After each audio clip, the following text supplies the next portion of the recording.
Un jour, un homme riche, et c'est une vraie histoire, un riche avait construit une très belle maison, une villa avec plusieurs entrées, avec tous les équipements nécessaires pour l'hiver que pour l'été. Il y avait tout dedans.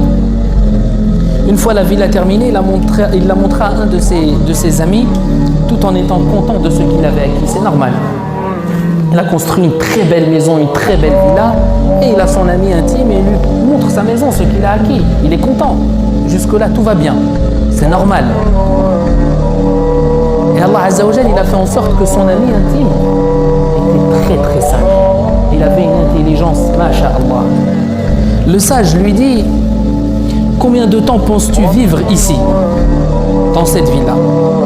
L'homme, il lui a répondu: toute ma vie. Je l'ai construit pour y vivre toute ma vie.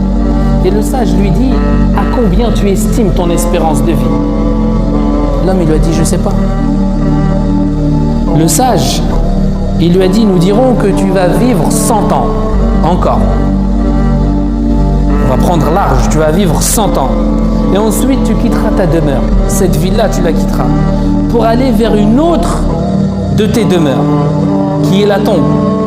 Qu'as-tu construit pour ta demeure dernière?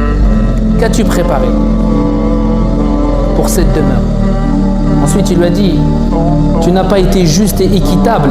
Tu as construit dans cette vie et tu as détruit là-bas. Ici, tu as construit une belle villa, c'est très bien. Mais là-bas, tu as détruit ce que tu as construit. C'est ça ce qu'il faut prendre en compte. C'est comme ça qu'on se prépare à la mort. Construis ici, c'est bien.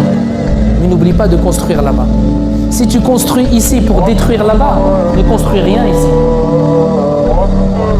Ne construis rien parce que tu es en train de détruire là-bas. Ibadallah, ce n'est juste un exemple parmi tant d'autres. Il est tout à fait permis de construire des demeures, mais il ne faut pas oublier l'essentiel, là où tu résideras très longtemps, voire plus longtemps que sur terre.